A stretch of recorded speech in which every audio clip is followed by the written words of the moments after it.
My husband's first love has returned to the country. She stood before me with an air of arrogance, saying, "You're pathetic. Your husband doesn't love you at all. I am his true love." True love. I almost laughed out loud upon hearing this, continuing to flip through the contract without even bothering to give her, this love-obsessed fool, a single glance. In this relationship, only she was kept in the dark, foolish and pitiful. Hello, everyone. Welcome to my channel.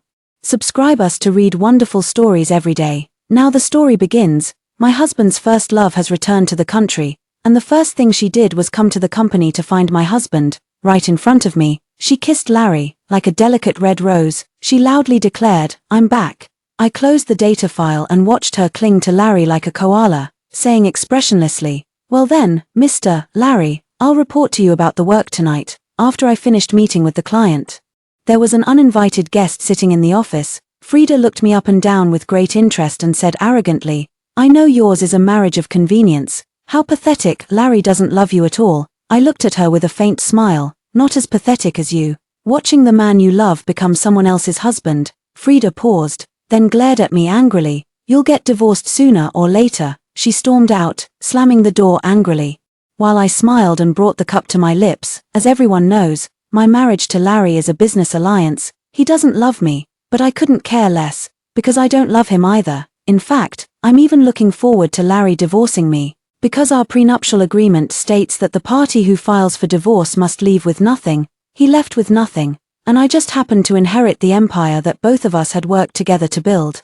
The hands of the clock gradually approached 12. Larry had not returned. I calmly removed my makeup and went to rest, without making a single phone call to him the entire time. When I woke up, Larry was already eating in the dining room. After a quick wash, I went to report to him the unfinished data from yesterday. He looked up at me, his dark eyes reflecting my image. "Aren't you curious about where I went yesterday?" I shook my head. "That's your freedom.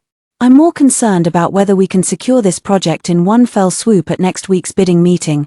Larry crossed his arms in front of his chest, his slender fingers interlocking as he smiled confidently. "Don't worry, this project is definitely ours." I nodded and opened my phone, intending to browse financial news, when I noticed that Frida had added me on WeChat. After accepting, she sent a photo, a picture of her and Larry hiking together yesterday. Frida, with her high ponytail, leaned cheerfully against Larry's shoulder, radiating youthful energy. "Did you see? Your husband spent the whole day with me yesterday." I silently saved the photo and then set her messages to do not disturb. Half an hour later, Larry and I appeared in the company's conference room on time. Also attending this meeting as an observer was Frida. Facing the department manager's puzzled expression, Larry cleared his throat and nodded to signal the start of the meeting. Larry quickly opened the PowerPoint and explained to everyone, "This bid requires 200 million. The company has 150 million on the books, and the remaining 50 million is sponsored by MS. Frida, let's give her a round of applause to show our appreciation." Thunderous applause erupted, and Frida proudly lifted her chin. After the meeting ended, Frida took Larry's arm right in front of me, pouting and acting coquettishly. "Brother Larry, I've finally come back with great difficulty. Won't you come shopping with me, please?" Larry looked at me with an unclear meaning. I curled my lips and said, "Go ahead, Mr. Larry should indeed spend some quality time with our 50 million. Frida's face turned bright red, and she stammered, For a long time, it's not my fault, really. It's mainly because her blush was applied too heavily today, almost like she was ready to perform in an opera." After working for a while, I opened my phone, and Frida's chat window popped up again. She had sent several more photos of her shopping and watching movies with Larry. I calmly continued to save them. If Larry and I ever face off in court, these will be my strong evidence. After working overtime and returning home in the evening, Larry was unexpectedly at home. When he saw me come up after washing up, he put down the book in his hand. "Gazelle, how about we have a child?" I frowned at him. "Is your grandfather pressuring you again?" He took off his glasses and rubbed the bridge of his nose. "You could say that." I smiled faintly. "I'll talk to grandfather later and tell him we'll have children after the company goes public overseas. To be honest, I don't really want to have children with Larry. He has too many romantic entanglements, and dealing with them would be troublesome. For example, that Frida, Larry's ex-girlfriend from college, after Larry went abroad for further studies, they lost contact. 2 years later, Frida also followed Larry abroad. Unfortunately, just as she stepped onto the campus, Larry graduated and returned to take over his family's affairs, and incidentally married me. The bidding meeting proceeded as scheduled. We went head-to-head with our competitors, revealed our final offers, and ultimately secured the project for $2 billion. Just as Larry had predicted, in the evening, the company held a party to celebrate, just as everyone was teasing Larry and me. Frida arrived late in a red dress, immediately linking arms with Larry. "Sorry I'm late, the traffic was a bit heavy." I looked at her bright red lips and nails and smiled faintly. "It's fine, we've just started." The people below whispered and discussed the relationship between Frida and Larry. Larry cleared his throat lightly, subtly withdrawing his arm, and a faint smile curled his thin lips. "Since you're late, you'll have to drink 3 glasses as a penalty." No one had ever dared to disrupt Larry's event, and she, Frida, was no exception. Frida widened her eyes in disbelief, staring at Larry, then picked up the glass and drank 3 times in a fit of pique, while applause rose and fell around her. During the meal, Larry had just served Frida a bite of food when she pouted and looked at Larry. Larry whispered something in her ear, and she then cheerfully raised her delicate fist to playfully hit his chest. I picked up my glass and took a sip of red wine, when a pair of slender, well-proportioned hands served me a piece of spare ribs. Turning my head, I saw it was the newly promoted sales manager, Marlon, who at just 27 had already secured several major projects and exceeded sales targets. Marlon rubbed his nose and said with a smile, "Ms. Gazelle, the spare ribs here are their specialty. Give them a try." I lowered my head and took a sip. "Not bad, thank you Marlon." I started chatting with Marlon. This newly promoted sales manager has a sharp sense of the market. If he could become my assistant, my work efficiency would be much higher. During a break, I glanced at Larry. Larry was swirling his glass of red wine, staring at the two of us in silence, his eyes resembling those of a hunter. I ignored Larry, but he came over and invited me to go home together. Just about to get in the car, Frida ran over, took the front passenger seat first, and leaned softly against the backrest, looking as if she were drunk. Larry looked at me helplessly. I chuckled lightly, flagged down a taxi to go home, and from the rear window, saw Larry get into the driver's seat, start the car, and drive away. I received a bed photo sent by Frida. The scene was messy but enough to serve as evidence of infidelity. It has to be said, Frida has a figure that's truly something else. Unfortunately, she seems to be a bit of a love-struck fool. I saved the photo and couldn't help but feel distressed. Frida, how could she be so foolish? Foolish enough to deliver the evidence right to my doorstep. Unfortunately, now is not the right time for a divorce. Wait until the stock is issued and the company's market value doubles. By then, when I bring up the divorce and also get Larry's shares, my net worth will grow exponentially. By then, there will be no shortage of men. Without thinking too deeply, my attention quickly shifted to the matter of issuing the stock. Wanting a man is not as good as building a career. Back then, my mother, driven by her romantic obsession, stubbornly married my father who had nothing to his name. After they worked hard to build a successful business together, my father ended up having an affair. He claimed that woman was his true love and even transferred the shares he had worked so hard for to his mistress. In the end, that so-called true love sold the shares, took the money, and ran away. Even the house we lived in was about to be repossessed. It was only after my grandfather stepped in and bought most of the shares that we managed to retain control of the company. As a result, I lost the freedom to choose my own marriage and was forced into a business alliance by marrying Larry. Always keep the initiative in your own hands to prevent being easily kicked out of the game someday, I silently reminded myself.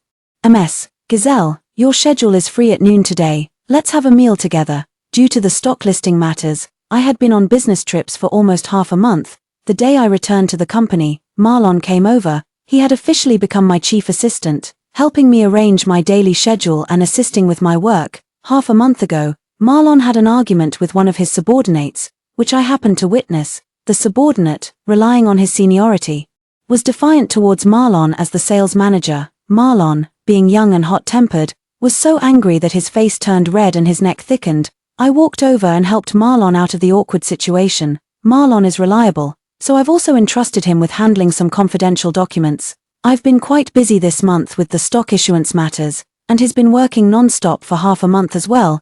It really is time to treat him to a meal as a reward. Thinking this, I curled my lips into a smile and said, then let's make it this noon. You pick the place. Looking at Marlon so full of vigor and vitality, I couldn't help but sigh with emotion about how wonderful youth is. Actually, Marlon and I are the same age. It's just that I've been groomed as the family heir since childhood. My parents have always taught me how to become a qualified leader, but they never really considered the issue of age. I also enjoy working.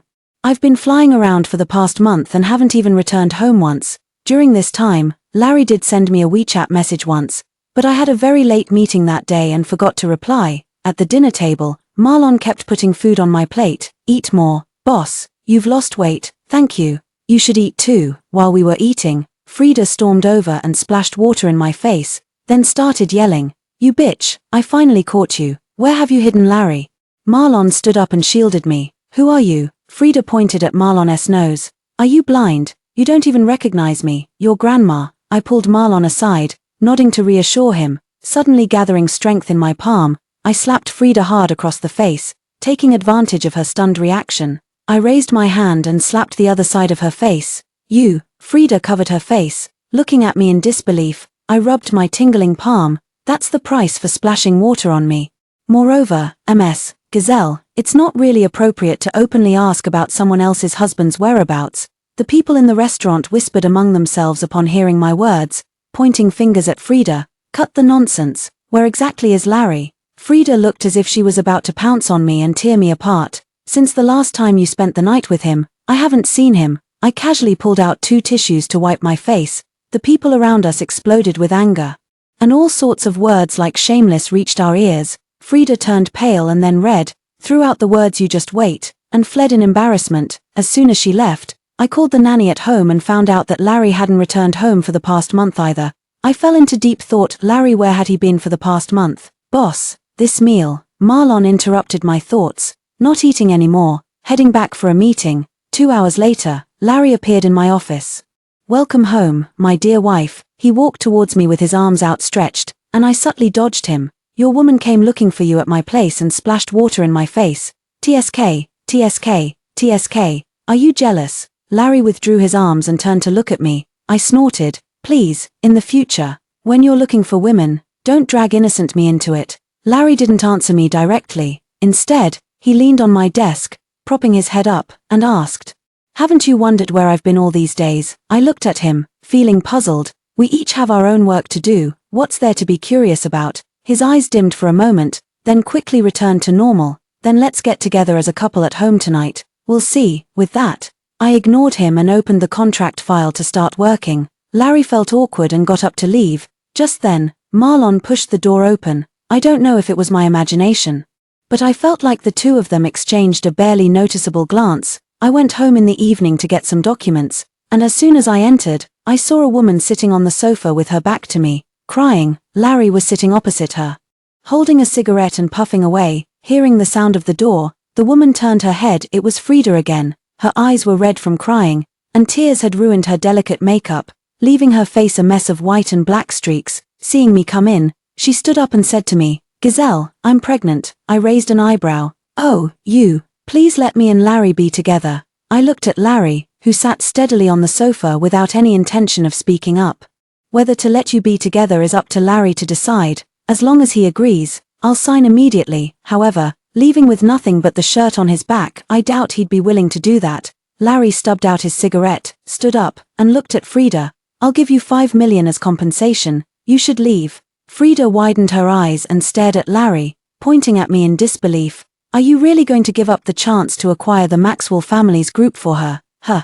I've never heard about this before." "Larry, when are you planning to acquire the Maxwell family's corporation?" I asked in confusion. Frida continued furiously. "Larry, she doesn't even know about the acquisition plan. While I can help you seize this opportunity in one fell swoop, are you sure you only want her?" "Larry, please answer my question." When it came to the company, my tone grew increasingly firm. Larry took a step toward me, trying to grab my hand. "Gazelle, I've already drafted the proposal and implementation plan. Please stay out of this matter." I took a step back. "Is the company yours alone? What do you think you're doing?" It seems Larry's wolfish ambition is growing stronger, even to the point of trying to undermine my authority. Frida ignored all this, screaming hysterically like a madwoman. "I know all the information about the Maxwell family's corporation. Mrs.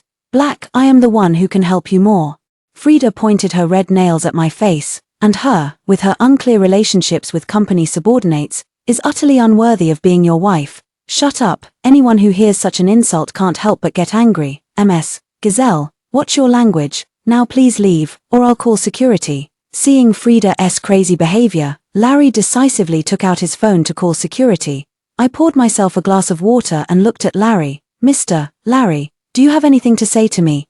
Larry lit another cigarette. Gazelle, I know I didn't inform you about this in advance, but if we acquire the Maxwell family group, we'll become the largest corporation in the province. I couldn't help interrupting him. Larry, is this what you've been doing for the past month? You know we're in the middle of an overseas stock listing project that requires substantial funding right now. What are you trying to achieve by acquiring the Maxwell family group, accelerating our capital drain?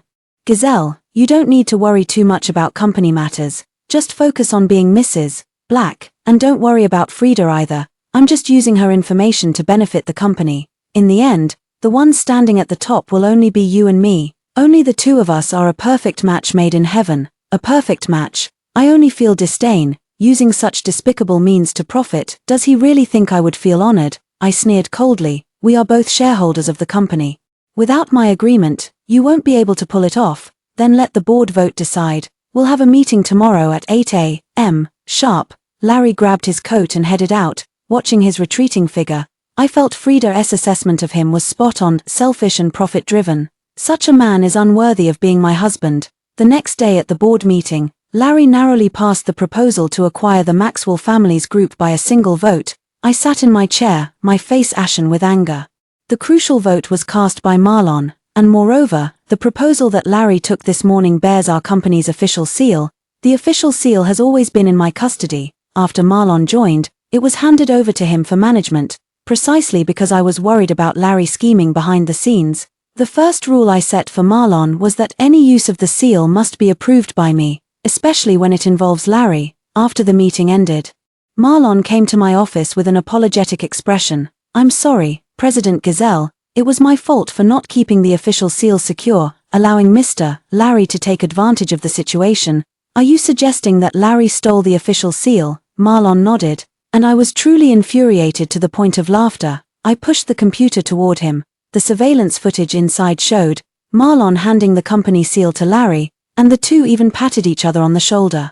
You've been monitoring me. Marlon widened his eyes in disbelief. A position like chief assistant naturally requires real-time monitoring. I've been too busy lately, allowing you to take advantage of the situation. I turned the computer toward me. Your employment contract states that privately handing over the company seal to anyone other than Gazelle is classified as theft of commercial secrets according to company regulations. You're going to end up in jail. Marlon panicked. Mr. Gazelle.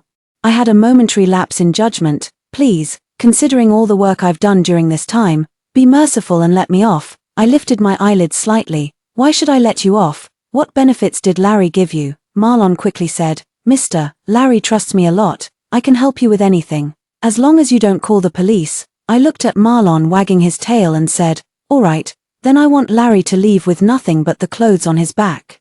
With the support of the board members, the acquisition of the Maxwell family group was completed smoothly. However, Larry and I also signed an agreement. If the overseas stock listing fails, Larry will surrender all his shares, to win my trust, and also acknowledging he was in the wrong. Larry signed this unequal treaty. Next, the Real show begins. In order to complete the stock listing as soon as possible, Larry urgently needed a large amount of capital. After exhausting all borrowing methods, he was still short by 10 million. Marlon, under my direction, recommended a highly profitable financial product to him. At first, there were indeed returns, but as Larry increased his investment, he ended up losing everything. Larry had no choice but to admit defeat. Gazelle, can our years of marriage not compare to these trivial stocks? Larry was still making a last-ditch effort. Moreover, Frida said that after acquiring the Maxwell family group, we would receive a large number of orders originally belonging to the Maxwell family group. How is it that this time, there isn't a single order? She couldn't have misjudged. I smiled faintly. Of course there were no orders, because the Maxwell family's group's orders had all been intercepted by my privately owned subsidiary. And this company has nothing to do with Larry. It was part of my dowry from my maternal family. I said to Larry, the problem is, you trusted Frida too much. Impossible. I know the Maxwell family group's internal data like the back of my hand. How could we be losing money? Frida loves me so much. She couldn't possibly deceive me. I sneered. She might not deceive you. But Larry, as the CEO, placing 100% trust in a woman, don't you find that ridiculous?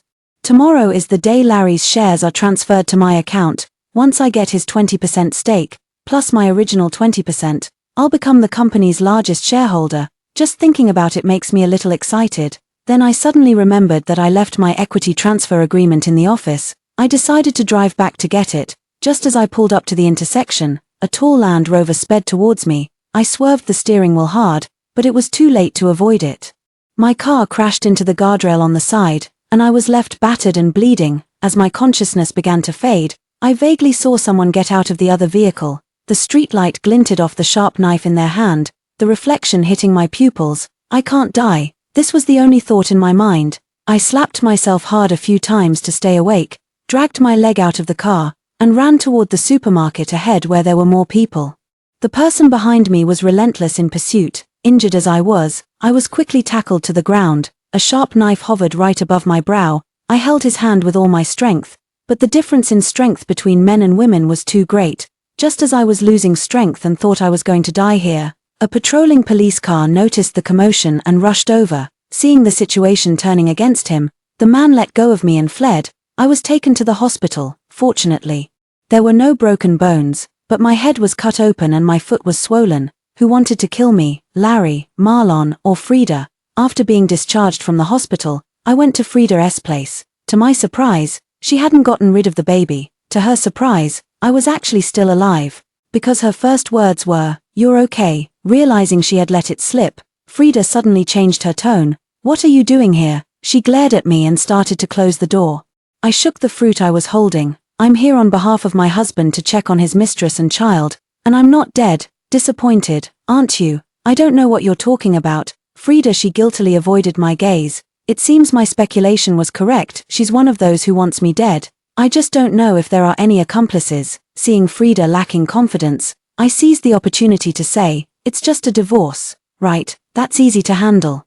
Larry has been removed from the board, but his family's backing is still there. You're carrying Larry's child, and the Black family won't just abandon you and the child." Frida stared at me wide-eyed. "Are you telling the truth?" "Of course, but you have to tell me, who was it that tried to have me killed the other day?" I don't know what you're talking about. You understand," I replied to her with a smile, using a tone of certainty. Sure enough, Frida panicked a bit. Holding her stomach, she said, "I just wanted to teach you a lesson. Larry bribed the driver to kill you, and I only found out about it later." I narrowed my eyes. "Is that true?" "It's true. I have no reason to want you dead. Larry came to see me. He acknowledges this child." Well, just as I suspected, Larry was driven to desperate measures and wanted me dead. Since we're not yet divorced, as my husband, he would naturally inherit all my shares, just like Larry, always finding a way. Unfortunately for him, I didn't die. Since I'm still alive, he can get lost now. "You will become Mrs. Black. But you need to do something." Frida couldn't wait to ask, "What do I need to do?" She's catching on quickly. "Go find a reporter and tell them every detail of your relationship with Larry. Once your story makes the front page headlines, Larry won't be able to deny it even if he wants to. Then I'll divorce Larry, and you can leverage your child to claim the position of Mrs. Black. How does that sound?" Frida looked at me guardedly. "Then won't all our affairs be exposed? Everyone will know I'm the mistress who climbed my way up." I raised an eyebrow and said, "Not bad, Ms. Gazelle. At least you know you're the mistress." Seeing Frida's face turn pale and then flush with anger, I continued, "The reason I want you to step forward is to speed up the divorce process between me and Larry, making it clean and straightforward. Otherwise, with just the photos you sent me, I could still get a divorce, but I can't guarantee whether he might heartlessly abandon you and the child to prove his loyalty to me." Frida clenched her fists. "All right, I agree, but can I really become Mrs. Black? Then it's up to you. In any case, I'm determined to divorce Larry." Frida clenched her fists. "Fine. I don't care who becomes my husband, but if he can't form a powerful alliance with me, I won't hesitate to cut ties quickly." That evening, as expected, I saw Frida's tearful accusation video on TV. It included not only photos and videos but also ultrasound reports and Larry's purchase records of luxury goods for her. I curled my lips, thinking how terrifying a woman with a love-struck brain can be. She never stopped to consider that if Larry found out she had exposed his private affairs to the media, he would probably want to kill her. How could he possibly marry her then? Larry went crazy calling me after seeing the news. Leaving over 80 missed calls in one night, I quietly watched my phone screen light up and go dark, and eventually blocked him. The next day, Larry and his grandfather came to the office to see me. Although his grandfather was already in his 70s, he was still spirited and moved with agility. And to be honest, I really admired the grandfather. Starting from nothing, he went from selling wontons at a street stall to establishing the Black family group.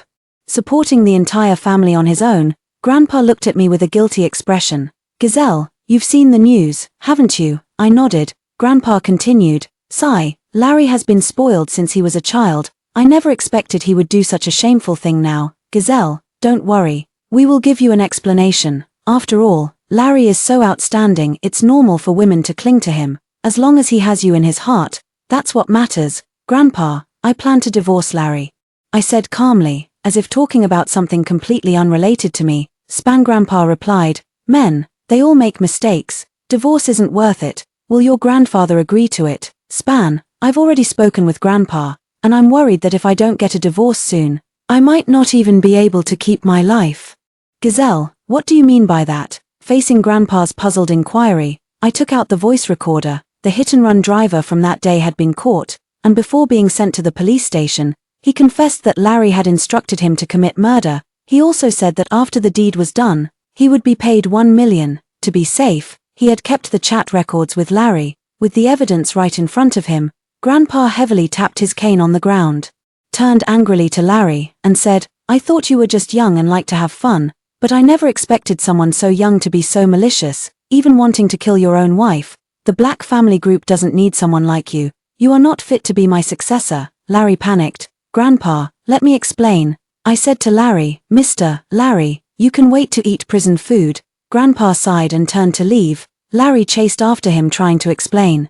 It seems the successor of the Black family conglomerate might need to be someone else. I soon submitted the evidence to the court as well. No matter how Larry tried to threaten or bribe me, I was determined to get a divorce. After the verdict was handed down, Larry's properties and vehicles were all transferred to me. Moreover, after taking over Larry's shares and liquidating the assets he had trapped with Marlon, the company's stock soon successfully went public overseas, instantly tripling my net worth. As for Marlon, I showed him mercy and merely had him dismissed from the group. It's good for young people to be ambitious, but it's a pity when they take shortcuts and end up on the wrong path. His ambitious nature ultimately led to his dismissal, which must have been a heavy blow to him. I can finally relax and enjoy my vacation. I've been so busy lately that I'm completely exhausted, both physically and mentally. It's perfect that I have nothing to do today.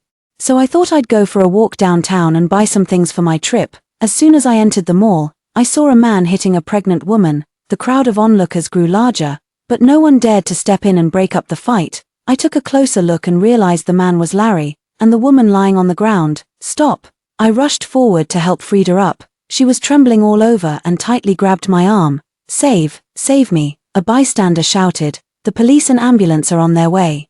I looked up at Larry. There was no trace of the elegant gentleman he once was. His hair was a mess plastered to his forehead, his face unshaven, and he was still wearing the same clothes from the day the verdict was announced, wrinkled and slightly yellowed. He seemed to have lost all control. Stepping forward to kick Frida again. "It's all because of this bitch. I'm penniless now, drowning in debt, disowned by my family. Where can I go? It's all because of this bitch." As he moved to attack again, perhaps inspired by the sight of a seemingly fragile woman stepping in, the onlookers rushed forward and subdued Larry, while Frida was rushed to the hospital. Frida, before being wheeled into the operating room, she tightly grabbed my hand. Save the baby." Her helpless eyes were like those of a fragile fawn. I squeezed her hand firmly. Frida's baby was born 1 month premature, requiring an emergency C-section. Fortunately, both mother and child were safe. When I went to see her, she was holding the baby, lost in thought. I put down the fruit I was carrying and walked over gently. "How are you feeling?" Frida gently patted the child with her hand. "I plan to raise the child alone. Didn't you want to become Mrs. Black?" Frida looked down and chuckled softly, gazing at the baby in her arms with loving eyes. "But I discovered that Larry doesn't love me. The moment I touched his interests, he abandoned me without hesitation. He only ever loves himself. I can't rest easy letting my child live with such a father." Frida had softened considerably after giving birth, radiating a maternal aura all over. I patted her on the shoulder. "Let me know anytime if you need help." "Okay, thank you." Larry was locked up for intentional assault, and he will face severe punishment. I took my mom to Sonia for a trip to relax. Walking on the warm, soft sand and looking at the picturesque scenery in the distance. This feeling was truly wonderful. In the distance, men and women were dressed in light clothing. I held a coconut and leaned back on the lounge chair, basking in the sun. A dark, bony hand reached over, holding my hat. "Miss, is this yours?" A magnetic voice spoke up. I followed the arm upward and saw a man wearing sunglasses, flashing a bright smile at me. His well-built muscles looked especially appealing under the sunlight. In his hand was the hat I had lost earlier while surfing. I stood up, took the hat, and gave him a faint smile. "Yes, thank you, you're welcome, beautiful miss. May I add you on WeChat?" The man was very polite, and of course, very handsome. Sure, who doesn't like a handsome man? We took out our phones to scan each other's codes, and I asked with a smile, "What's your surname?" The handsome guy flashed his signature 8-tooth smile again. "My surname is Black." Black. Noticing my puzzled expression, he generously extended his hand. "Max. I'm your husband Larry's younger brother. I remember now, when I married Larry, his uncle was studying in the UK, so he didn't attend. I don't have much impression of this person.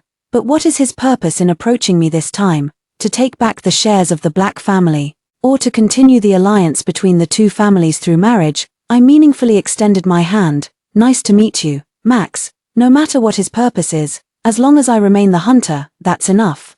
And so the first story ends. What do you all think? Feel free to share your thoughts in the comments, and if you enjoyed it, please give this video a like. Now, here's the second story. I spent 25 years in an orphanage until my family found me and recognized me as their long-lost biological daughter. They arranged a marriage alliance for me, but the originally intended fiancé Jonas backed out and insisted on marrying that imposter Emily, just as I was in a desperate situation.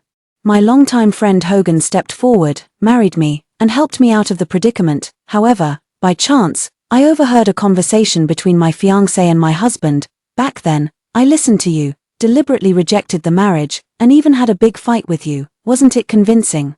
The fiancé sneered, sending her to a rural school and having the underworld intimidate her a bit. Emily is in a much better mood now. As long as Emily is satisfied, anything I do is worth it.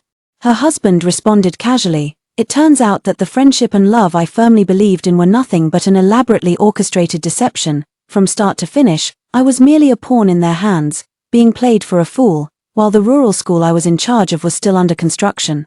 A group of underworld thugs stormed in, causing destruction and looting. I was held down at the scene as they brutally broke my right hand, the pain nearly causing me to lose consciousness. Leaving the hospital, my right hand was wrapped in a thick cast, and I rushed home in a state of frantic anxiety. It was clear those gangsters were targeting Florence's family. I ran all the way home, terrified that my husband might be endangered because of me. However, as I stood at the front door, I heard a familiar voice from inside. It was my former fiancé, Jonas. "Back then, I listened to you and deliberately rejected the marriage with Ethel. I even had a big fight with you. Wasn't it all very convincing?" Jonas's voice was full of a cold laugh, his tone dripping with smugness. "After arranging for her to be sent to a rural school and having the underworld give her a scare, Emily is in a much better mood. As long as Emily is satisfied, anything I do is worth it." Her husband Hogan responded nonchalantly, his voice so calm it didn't carry a single ripple of emotion. I trembled all over, as if a basin of ice-cold water had been poured over me from head to toe, chilling me to the bone in an instant. I pressed my hand tightly over my mouth, afraid that even the slightest sound might escape and alert the two men inside who had both betrayed me. On the bus back to school, my mind was filled with fragments of memories from all these years. I spent 25 years in the orphanage until I was found by the Florence family, who claimed I was their long-lost biological daughter. They arranged a marriage alliance for me, but my fiancé Jonas refused and insisted on marrying that fake daughter Emily instead. Just when I was in trouble, my longtime friend Hogan stepped forward and married me, helping me out of the predicament. On my wedding day, I made a point to invite the director of the orphanage, uncle, and all the friends I grew up with. Due to family connections, Jonas also attended, holding his wine glass. He sneered at me and uncle, the director, saying, "Oh, we're drinking Romani Conti, which costs 200,000 a bottle. Do you country bumpkins from such poor backgrounds even know how to appreciate it?" His tone was full of contempt. Uncle and the others were so embarrassed that their faces turned red. They awkwardly set down their glasses, unsure of what to do. At that moment, Hogan walked over to me and toasted to the dean. He said coldly to Jonas, "Isn't it just a drink? What's the difference between this and beer or soda? It's really low to belittle someone over such a trivial matter. Jonas was so choked up that his face turned red, and he immediately threw a punch at Hogan. The two of them started fighting fiercely, even tearing their custom-made suits. In the end, it was my parents who came out to mediate and pulled them apart. I had always thought that the two of them were like fire and water, unable to stand each other. It turns out that the friendship and love I had so firmly believed in were nothing but an elaborately woven deception. From start to finish, I was merely a pawn in their hands, played like a fool. It wasn't until late at night that Hogan's call finally came. His voice carried a hint of urgency. "Ethel, I heard someone caused trouble at your school. Are you all right?" I held the phone, feeling as if a blunt knife was repeatedly cutting through my heart, the pain so intense I could barely breathe. To please Emily, he teamed up with Jonas and didn't hesitate to hire thugs to intimidate me. It was clearly me who got my arm broken, and clearly he had a hand in all of this. Yet now he still pretends to care about me, and I can't help but sneer. My silence seemed to make him somewhat uneasy, and his tone grew more urgent. "Ethel, are you okay? I heard your arm was broken. Is it serious? Do you want me to come see you at school now?" I gritted my teeth, trying hard to keep my voice as calm as ever. "It's fine. I've already been to the hospital. It's late at night, and it's too much trouble. You're so busy at work you don't even have time to eat, so don't bother coming." I lay down on the bed, pulled up the covers, and closed my eyes, but my mind kept replaying all the events of these years like a movie. When I first stepped into Florence's home, my parents were so warm and enthusiastic that I was deeply moved, thinking they wanted to make up for all the time we had missed over the years. But before long, they started urging me to marry Jonas, and it suddenly dawned on me, the family's funding chain had broken down, and they were counting on this marriage alliance to fill the huge financial gap. But Jonas, he swore he would never marry me, insisting on marrying that fake heiress Emily. Kenneth's family eventually helped Florence's family cover that deficit. From then on, my parents became even more affectionate toward Jonas and Emily, treating them like the family treasures, while I was just the useless daughter who couldn't contribute anything. Later, I married Hogan and worked day and night for the company, wanting my parents to see my efforts and not let anyone look down on me. At first, life was relatively calm and peaceful. However, at a critical moment during a roadshow with an American partner, Emily suddenly fainted on stage, and the roadshow materials were leaked in advance. The company suffered huge losses overnight, with its market value evaporating by billions. My younger sister repeatedly hinted that I was the one who leaked the materials, and even said she felt guilty about the failed roadshow, threatening to commit suicide. I couldn't defend myself and was sent by my family to the most remote rural school. The school wasn't fully built yet and lacked everything. During busy times, I even had to move materials myself, leaving my hands covered in countless blisters. Hogan confidently promised that once he settled matters at home, he would come to the school to accompany me, but I waited for a whole month, and I didn't even catch a glimpse of him. It turns out that from the very beginning, Hogan was wholeheartedly in love with Emily alone. It turns out that between him and me, there were countless lies.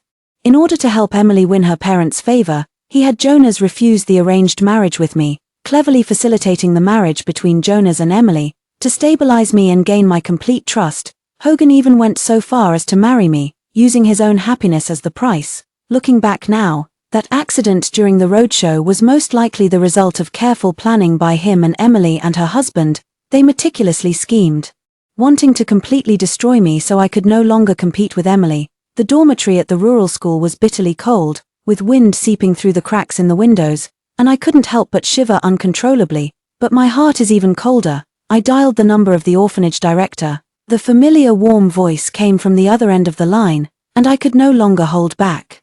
Tears streamed down my face, and my voice choked up so much I could hardly speak. "Uncle Director, I miss you all so much. The Florence family. I don't want to stay here anymore." The next morning, I dragged my exhausted body to school. "Ethel." Hogan was standing at the door. He quickly walked over, his voice filled with concern. "Ethel, how are you feeling now?" I sneered inwardly, thinking how he had carefully orchestrated all of this, yet still pretended to be concerned for Emily.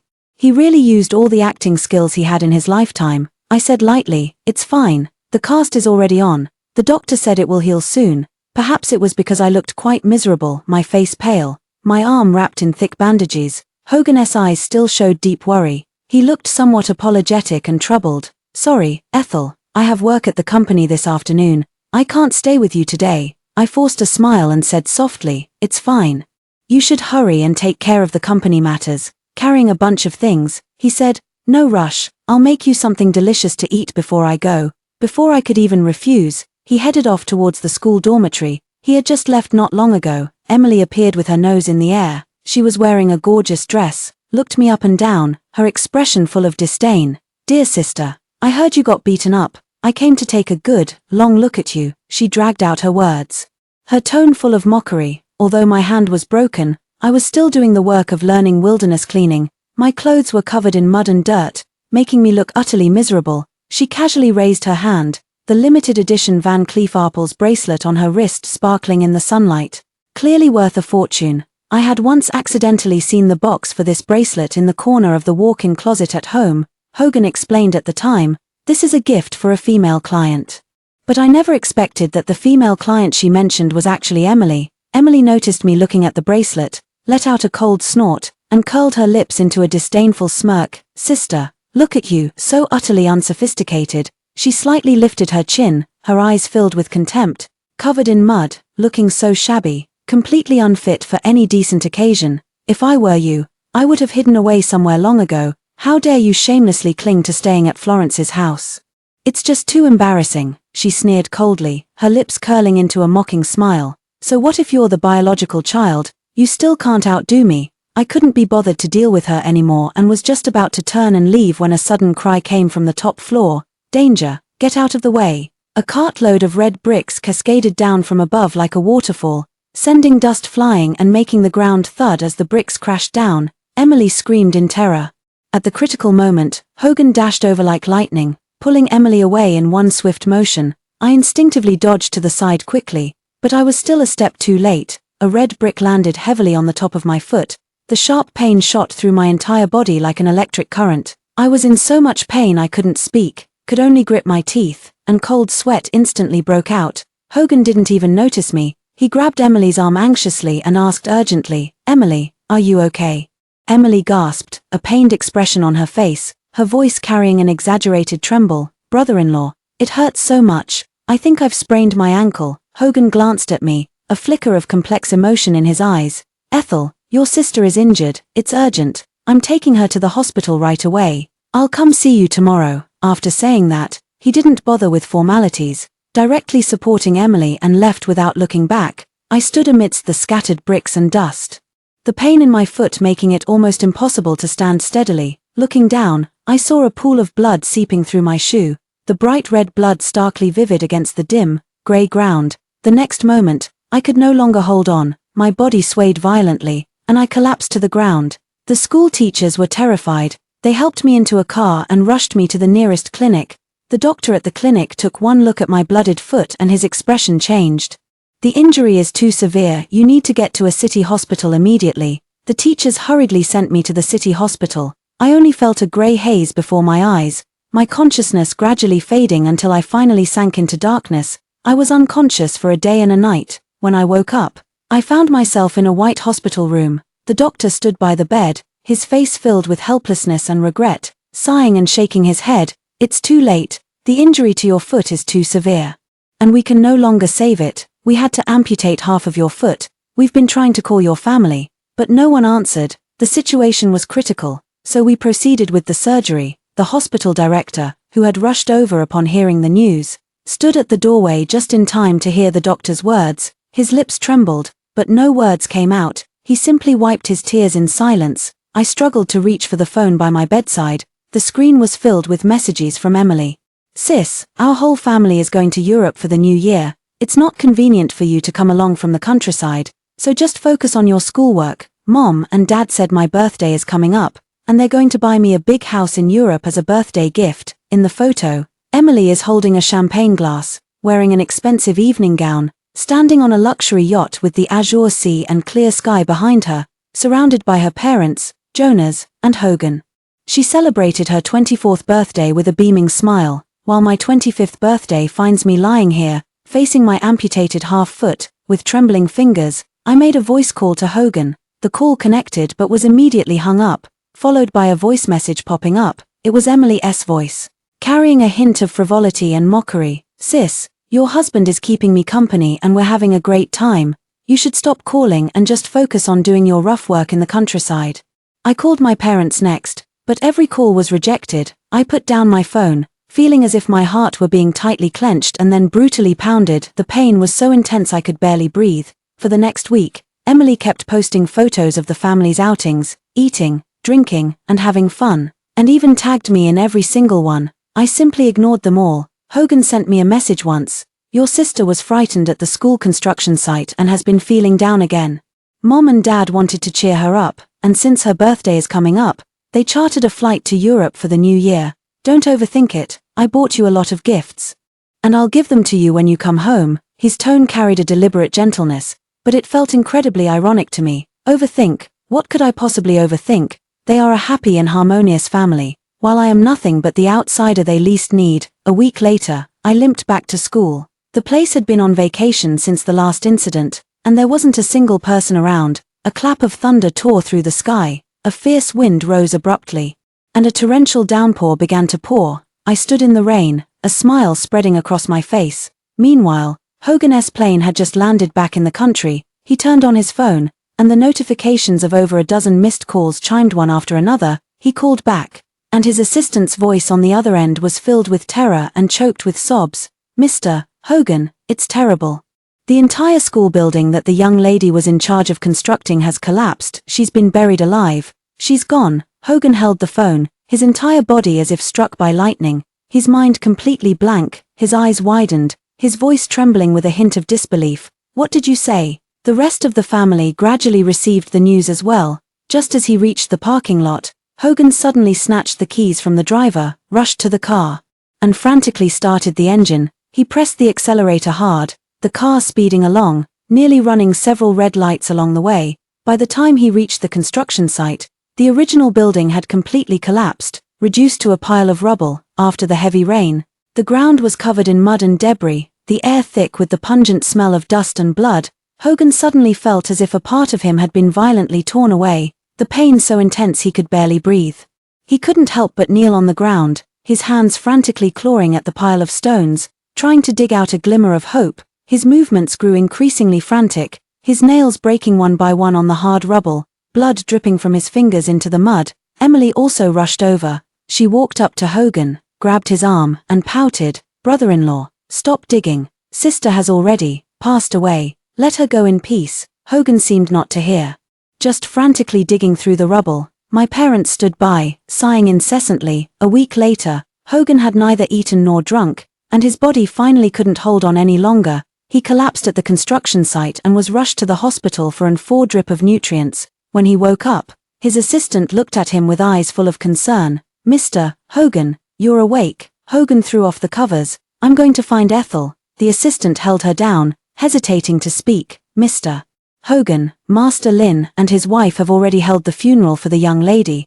They said if too much time passes, the young lady's soul won't be able to rest in peace. Hogan slumped back against the headboard, muttering to himself. No, Ethel isn't dead. He must still be alive. The assistant sighed softly. My condolences. Hogan stared vacantly at the ceiling. The assistant hesitated for a few seconds before speaking. Mr. Hogan, on my way here, I saw some things online.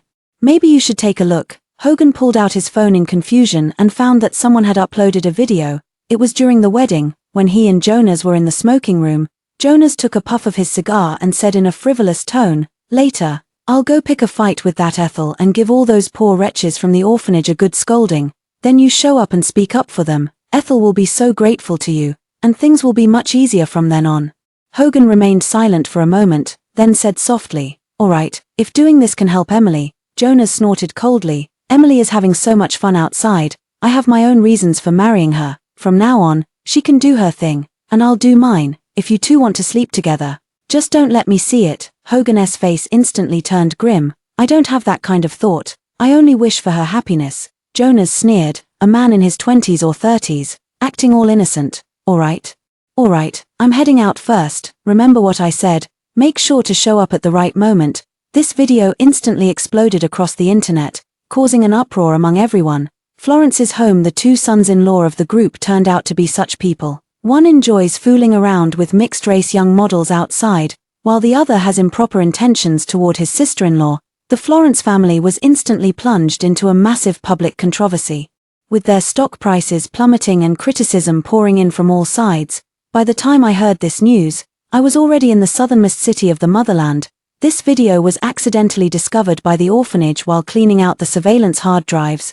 Consider it my final gift to Hogan and the Florence family. My foot was permanently damaged after the amputation surgery, and I will always walk with a limp. Every time I go out, people always give me sympathetic or strange looks, which makes me feel a bit upset. However, I've long grown accustomed to such gazes, because life must go on. I run a pottery studio in this city. Back at the orphanage, the director taught us pottery making, and I never expected this skill would become my profession now. There's a little girl named Flora in the studio, who's particularly adorable and always secretly glances at my leg with her big eyes. One time, she couldn't hold back anymore and asked me, "Ms. Ethel, what happened to your leg? Why do you have an iron brace on it?" I softly told her, "I injured my foot before, and this iron brace is to stabilize my ankle. The brace will retire next year. I've already scheduled a titanium alloy brace, and after the surgery next year, the situation will be much better." Her eyes immediately lit up. "Then your leg will be better by next year, right?" I couldn't bear to shatter her hopeful guess, so I replied with a smile, "It should be." The little girl jumped up happily. "That's great." Yay. One day after class, she led a handsome man into the studio and excitedly introduced, "Ms. Ethel, this is my little uncle. His name is Kevin. Uncle, this is the one I was talking about, the very, very beautiful Ms. Ethel. Didn't you say you didn't believe me? Now that you've seen her in person, isn't she especially beautiful?" Kevin's face turned red, and he quickly covered Flora's mouth. Flora broke free from him, ran over, and took my hand. "Ms. Ethel, I won a prize in the competition this time. You said if I won a prize, you'd help me fulfill a wish, so, could you come with us to the amusement park?" Her eyes were full of anticipation. I patted her head and said with a smile, "Sure." So, I accompanied Flora and her little uncle to the amusement park. When we passed by the rock climbing area, Kevin suddenly asked me, "Ms. Ethel, do you dare to try this?" I looked down at my legs, feeling a bit hesitant, but he looked at me encouragingly, his eyes full of trust. I took a deep breath and nodded. At that moment, I felt as if I had conquered the inner demon that had haunted me all along. After that, it became unstoppable. I accompanied them in playing all kinds of outdoor activities. During a follow-up checkup, the doctor looked at my leg and remarked with emotion, "Your foot is getting better and better." Once, while playing an escape room, I was so scared that I instinctively hid beside Kevin. He shielded me behind him, his voice low, "Ethel, would you be with me?" "Flora, she says she likes you very much." I asked softly, "What about you?" "I like you too," he answered solemnly. In the darkness, I could feel my breathing becoming slightly rapid. If there were any light, he would definitely see my burning, flushed face. "I need to be serious with you," I said earnestly. "Kevin, I feel it's necessary to confess some things from the past." When we stepped out, I held his hand tightly, as if grasping a long-lost warmth. In that moment, the parts of my heart that had once been broken and desolate seemed to sprout oases anew. For a while, I came across news about Hogan and Emily online again. Emily and Jonas succumbed to the pressure from online public opinion and filed for divorce. But Emily never expected that Jonas had an ulterior motive from the very beginning of their marriage. Jonas's family had long coveted the struggling Florence family and sought to take them over. After marriage, Jonas gradually stripped the Florence family's conglomerate of its power. He quietly took back all the money he had previously invested and made off with the remaining assets of the Florence family as well. Emily and Jonas got nothing when they went through their divorce proceedings. After losing everything, my parents and Emily had no choice but to move into a relocation housing unit, crammed together and living in utter destitution. Less than 2 weeks later, Emily got fed up with my parents nagging and heartlessly kicked them out onto the streets. Meanwhile, Hogan had already left Florence's house after my funeral, vanishing without a trace. On the first anniversary of our relationship, Kevin and I were walking hand in hand by the river, watching the fireworks. "Ethel." A furious voice suddenly called out from behind. I looked up and saw an unexpected person standing before me. Emily's eyes were filled with endless hatred, as if they were about to spit fire. "So it's you, Ethel. I knew you weren't dead. How dare you fake your death? You bitch," Emily roared, her voice filled with rage and resentment. "Ethel, do you have any idea you've destroyed the entire Florence family?" Her hair was disheveled, her complexion sallow, and she wore an oversized t-shirt stained with grease and dirt, looking utterly wretched. I sneered and retorted, destroyed. You're the one who schemed tirelessly to marry Jonas, and you're the one who plotted to send me to that rural school where I got beaten. Florence family's downfall is your doing. What does it have to do with me? You're just getting what you deserve." Enraged by my words, her gaze fell upon Kevin, and a look of understanding crossed her face. Well, instead of staying with your husband at home, you've found yourself a new lover. Ethel, you really are a slut. I glared at her, my tone icy cold. "Say one more word, and I'll tear your mouth apart." Emily didn't know when to stop, and her words became even more outrageous. "Little handsome, can this Ethel satisfy you? Is she as boring as a dead fish in bed? Why don't you be with me instead? I know way more tricks than she does." I couldn't take it anymore and slapped her hard across the face. "Ethel, what are you doing?" I turned around and found my parents standing behind me. They were also dressed in rags, their eyes still filled with disgust for me. I snorted coldly. "What am I doing? I'm teaching this idiot a lesson." My mother was furious. "You need to apologize to Emily right now." Kevin patted my shoulder and said softly, "Ethel, don't get angry with fools. Let's go." Emily blocked my way, and I yelled at her, "Get out of my way." My mother shouted loudly, "How could I have a daughter as ungrateful as you? How could I have given birth to such a wicked child?" I smiled self-deprecatingly and said, "Do you still consider me your daughter? When I was hurt, where were you? You were having so much fun traveling in Europe." My father glared in fury. "You ungrateful daughter. What kind of outrageous attitude is this? Apologize to your mother and your sister right now." I struggled to hold back the stinging tears in my eyes, my voice trembling as I said, "Yes, 26 years ago, you gave birth to me, but you abandoned me in an orphanage. For over 20 years, I managed just fine on my own. It was you who begged and pleaded for me to return to the Florence family, promising to make it up to me. And what happened? You forced me into a marriage alliance, then kicked me out to the countryside without even hearing my side of the story. When I became disabled, you didn't care in the slightest. Is this what you call making it up to me? Emily can do no wrong in your eyes. You always forgive her, no matter what. But what about me? Where were you when my foot was amputated? Search your hearts. Have you ever truly treated me as your own daughter?" Emily suddenly changed her expression, looking aggrieved as she choked out, "Sister, I know you think I stole Mom and Dad's love from you. You hate me, but you can't willfully destroy the Florence family." I burst into laughter and said mockingly, "All right, Emily, stop pretending. All these years, how many underhanded tricks have you played behind my back, fanning the flames, framing me? Wasn't it all for the Florence family fortune? You've schemed so hard, thinking you could manipulate both Jonas and Hogan like puppets, and now, the destruction of the Florence family is entirely your doing." I turned my gaze to Mom and Dad, my expression cold and resolute as I declared, "I never wanted to compete with Emily for anything. I don't care at all about the Florence family's wealth. From now on, we have no relationship whatsoever." After saying that, I took Kevin by the hand and turned to leave. Behind me, Emily's voice was filled with rage. "Ethel, you damn bitch, go to hell." Before the words had even finished, she suddenly rushed forward and pushed me, shoving me into the busy street filled with traffic. My body had no time to react, and I closed my eyes in despair. However, at that very moment, a tremendous force suddenly pushed me aside. Staggering a few steps, I opened my eyes in shock and saw, in the middle of the road, Hogan lying there covered in blood. His body was motionless, but his eyes were fixed tightly on me, his mouth repeatedly murmuring, "Ethel. Ethel." Emily panicked at the sight and immediately took off running. My parents, equally frantic, hurried after her. An ambulance soon arrived and rushed Hogan to the hospital for emergency treatment. 3 days later, Hogan woke up. When he saw me, a flicker of surprise flashed in his eyes. And then they reddened. "Ethel, you're still alive. That's great." I never expected to reunite with Hogan under such circumstances. After the doctor finished rounds, he told me that Hogan wasn't seriously injured. "Ethel, how have you been during this time?" Hogan spoke weakly, his voice slow and frail. He quickly glanced at the pottery class advertisement lanyard hanging around my neck. Looking into his reddened eyes, my heart was filled with mixed emotions, and I replied softly, "Yes, I'm doing well." He looked at me pitifully, his voice trembling with a hint of tears. "But I haven't been well since your accident.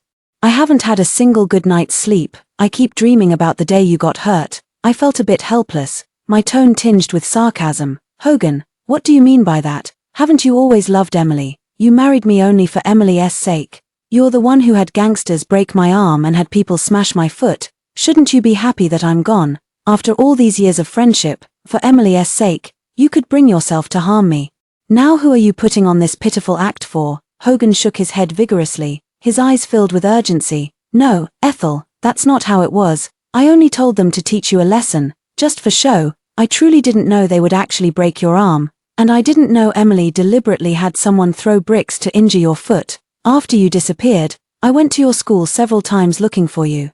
It was only then that the teachers told me about all the suffering you've endured. His voice trembled slightly, his eyes filled with guilt. I gently pulled his hand away, my tone indifferent. What's the point of saying all this now? Hogan urgently grabbed my hand, his voice choked with tears. No, it does matter. When I heard you were buried at the school construction site, my heart almost stopped. I wished I could have died with you, in that moment. I suddenly realized that it's you I truly love. His voice trembled, tears streaming down his pale face. Everything that happened before was my fault. You can hit me, scold me, do whatever you want, just give me a chance to make it up to you. Okay. I pulled my hand free, my tone resolute. It's too late, Hogan. I've already fallen in love with someone else. His eyes instantly flashed with shock, and he shook his head in disbelief. No, how could it be? How could you possibly love someone else, Ethel? Are you deliberately lying to me? However, soon a trace of relief appeared on his face again, as if grasping at the last shred of hope. I know, you're just too angry with me and said that on purpose. Right, I was wrong. I truly know I was wrong. Let's start over. Okay, I'll change. I will definitely change. Looking at his fragile and humble appearance, I felt not a single ripple in my heart. Take good care of your injuries. I'm leaving. Behind me, Hogan let out a barely audible sob. His voice was filled with sorrow and regret, drifting in the wind, sounding especially mournful. Unexpectedly, Hogan hadn't given up. A few days later, he appeared at the studio door. His eyes were fixed intently on me, as if afraid I might vanish the next second. Come in and sit for a while, I said to him. His eyes instantly lit up, and he carefully stepped inside, taking the initiative to start a conversation. Ethel, you always liked these things before. I never expected you to open a studio now. I responded indifferently. Yeah, before, in order to gain my parents' approval, I worked day and night at the company. It was too exhausting. Now, I don't care about their opinions anymore. I just want to do things that make me happy. He was silent for a moment before speaking slowly. All your things at home are still there, Ethel. Come back home with me. Okay, let's start over. His eyes were full of anticipation. We've known each other for so many years. Our lives have long been marked by traces of each other that can't be erased. I can't live without you, Ethel. Forgive me, please. At that moment, someone tapped on the windowpane outside. I looked up and saw Kevin holding a large bag of snacks, smiling at me as he said, I'm going to pick up Flora from school. Since you have a guest, I won't come in. I returned a gentle smile to him. Hogan's face instantly turned pale, and he spoke urgently. Ethel, is it because of him that you don't want to reconcile with me? Whatever he can give you, I can give you all of it. If you like a carefree life, we can move to a place with beautiful scenery and live freely. I forced a smile, but my tone was firm and calm. Sorry, Hogan, our marriage was filled with lies and schemes from the very beginning, which is why it ultimately fell apart. Now, times have changed. And I no longer love you. If you still cherish even a little of the affection we once had, then from now on, don't come looking for me anymore. Let's preserve some dignity. Hogan's face instantly fell, his lips trembled slightly, and in the end, he buried his head deeply in his arms, his shoulders shaking gently. After that, Hogan never came again, but he sent many master-level pottery pieces through others. The next time I heard news of him, I learned he had already become a monk at JY Mountain. A few months later, I received a call from an unknown number. Hello, your parents are living under the overpass. They got injured in a fight with someone. Could you please come here? I rushed over to find out what had happened. It turned out that Emily, having lost her status as a wealthy heiress, had become completely disheartened and spent her days drinking at the bar. It was there that she happened to see Jonas passionately kissing his new lover. She remembered how Jonas had embezzled all of Florence's family's assets and, overwhelmed with rage, lost her composure. She grabbed a fruit knife from the counter and charged at Jonas, but in the chaos, she accidentally stabbed the foreign model standing beside him. The female model collapsed on the spot and died instantly. Emily was consequently arrested, sent to prison, and sentenced to death. When my parents learned of Emily's death, they nearly had a mental breakdown and began wandering the streets all day long. I sent them to a nursing home and paid for 50 years in advance. This is probably the last thing I can do for them. From now on, the Florence family has nothing more to do with me. On the day Kevin and I got married, The director of the orphanage and many old friends came to attend. Everyone sat together, drinking beer, singing songs, reminiscing about childhood fun, and cheering for our happy life. After marriage, Kevin and I started a ceramic company together. With exquisite craftsmanship and unique designs, our products quickly entered the international market, selling as far as Europe, and our business flourished. 3 years later, with a big belly, I personally handed a 20 million donation check to the Dean. The Dean was so excited he almost knelt down to thank me. Holding Kevin's hand, my heart was filled with warmth and gratitude. Ahead of us lay a sunlit path of happiness, with a future brimming with joy and delight.